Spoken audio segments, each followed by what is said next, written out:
دوستو، دنیا میں بسنے والے ہر جاندار میں مختلف وائرس اور خردبینی جراثیم پائے جاتے ہیں۔ ان میں بعض تو کوئی نہ کوئی عمل انجام دینے میں جاندار کی مدد کرتے ہیں۔ مثلا انسان کے نظام انہضام یعنی ڈائجسٹیو سسٹم میں موجود جراثیم، جنہیں پرو بائیوٹکس کہا جاتا ہے، کھانا ہضم کرنے میں مدد کرتے ہیں۔ بقیہ وائرس اور جراثیم جاندار میں بیماریاں پیدا کرتے ہیں۔ کئی جاندار اپنے اندر موجود یہ وائرس اور جراثیم انسانوں میں منتقل کر کے انہیں بیمار کر ڈالتے ہیں۔ انہی جانداروں میں مچھر بھی شامل ہیں۔ مچھر انسان کا خون چوس کر پلتے ہیں۔ اس عمل کے دوران ان میں موجود وائرس یا جرثومیں انسانی جسم کے اندر داخل ہو کر ملیریا، ڈینگی بخار، زرد بخار، زکا بخار اور کئی دوسرے امراض کو جنم دیتے ہیں، جس کے باعث ہر سال دنیا بھر میں تقریباً 10 لاکھ سے زائد افراد موت کے منہ میں چلے جاتے ہیں۔ پاکستان میں پچھلے ایک عشرے سے ڈینگی بخار کافی پھیل چکا ہے۔ گزشتہ سال بھی ڈینگی بخار نے پاکستان میں وبائی شکل اختیار کر کے کئی قیمتی جانیں نگل لیں۔ یہ بخار ایڈیز ایجپٹی نامی مچھر سے پھیلتا ہے، جسے عرف عام میں ڈینگی مچھر کے نام سے پکارا جاتا ہے۔ سالوں پہلے یہ مچھر صرف بر اعظم افریقہ میں ملتا تھا، لیکن اب یہ پاکستان سمیت 110 ممالک میں پایا جاتا ہے اور اس سے متاثر انسانوں کے علاج معالجے پر سالانہ اربوں روپے خرچ ہو جاتے ہیں۔ 1980 کی دہائی میں جینیاتی انجینئرنگ یعنی جینیٹک انجینئرنگ کا شعبہ سامنے آیا تو ماہرین نے مچھروں کے جینیاتی نظام میں تبدیلیاں کر کے انہیں بے اثر بنانے کی کوششیں شروع کر دیں۔ ان ماہرین میں آکسفورڈ یونیورسٹی کے جینیٹک انجینئر پروفیسر لیوک ایلفے بھی شامل تھے۔ وہ اس ضمن میں تحقیق کرنے لگے۔ 20 سال قبل انہوں نے ایک اینٹی بائیوٹک ٹیٹرا سائیکلین دریافت کر لیا۔ یہ مادہ جب نر مچھروں کے جسم میں داخل کیا گیا تو وہ اپنی افزائش نسل کی صلاحیت کھو بیٹھے۔ ہوتا یہ ہے کہ ٹیٹرا سائیکلین مادے والے نر جب عام مادہ مچھروں سے ملاپ کرتے ہیں تو ان کے بچوں کو پلنے بڑھنے کے لیے اسی مادے یعنی ٹیٹرا سائیکلین کی ضرورت ہوتی ہے۔ چونکہ یہ لیبارٹری میں بننے والا غیر قدرتی مادہ ہے، لہٰذا اسے نہ پا کر مچھروں کے بچے لاروے کی حالت ہی میں مر جاتے ہیں۔ 2002 میں برطانیہ میں ایک کمپنی آکسی ٹیک لمیٹڈ قائم کی گئی، جس کا مقصد ٹیٹرا سائیکلین کو تجارتی بنیادوں پر تیار کر کے ڈینگی، زرد بخار اور زکا بخار وغیرہ پیدا کرنے والے مچھروں کا صفایا کرنا تھا، لیکن یہ طریقہ کار کامیاب ثابت نہ ہو سکا۔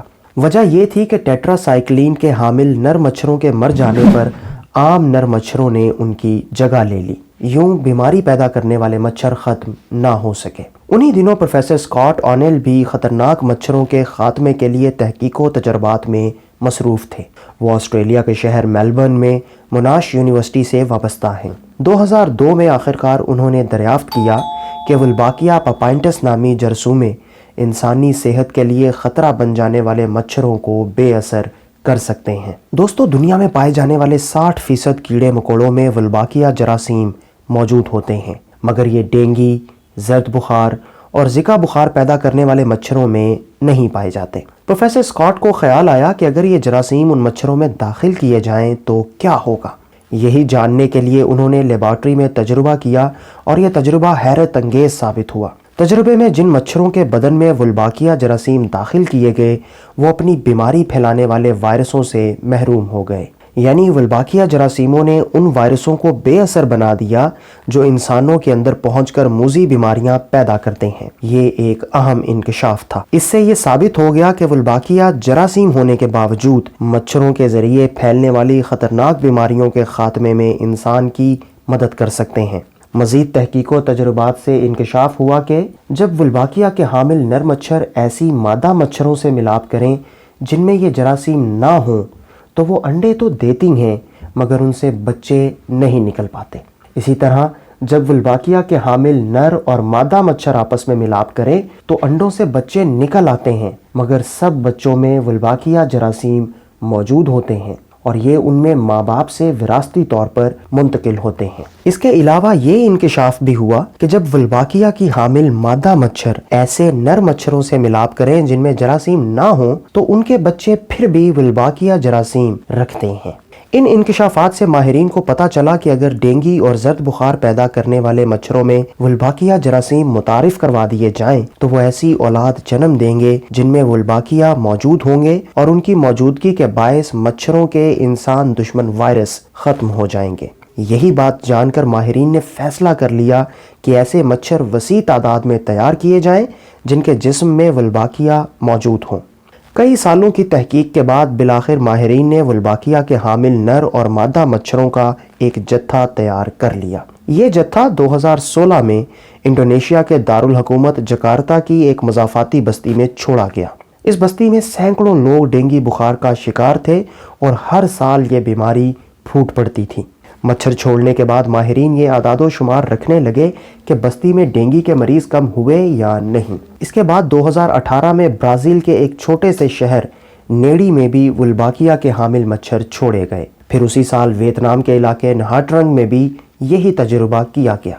2019 میں ماہرین نے دنیا والوں کو یہ خوشخبری سنائی کہ جکارتا کے جس بستی میں ولباکیہ کے حامل مچھر چھوڑے گئے تھے وہاں ڈینگی کے مریضوں کی تعداد میں 77% یعنی 77% کمی آ چکی ہے۔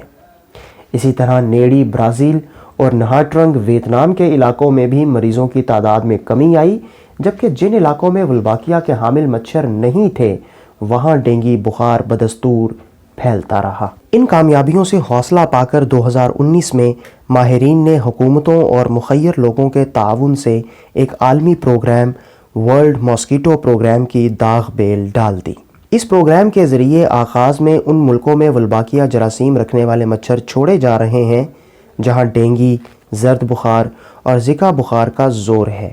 مقصد یہ ہے کہ ان ملکوں میں یہ مچھر پل بڑھ کر خطرناک بیماریوں کا خاتمہ کر سکیں۔ یہاں یہ بات بھی قابل ذکر ہے کہ ولباکیہ جراثیم مچھروں کو کسی قسم کا نقصان نہیں پہنچاتے۔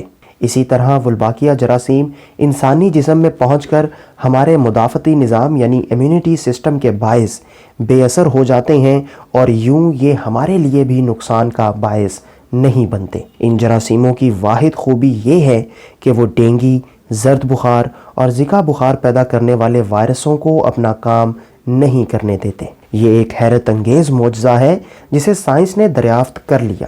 قدرت کے ایسے ہی لاتعداد معجزے ابھی سائنسدانوں کی توجہ کے محتاج ہیں۔ اگر آپ کو یہ ویڈیو پسند آئی ہو تو ہمارے چینل کو لازمی سبسکرائب کیجئے تاکہ ہماری ایسی ہی دلچسپ اور معلوماتی ویڈیوز آپ تک پہنچتی رہیں۔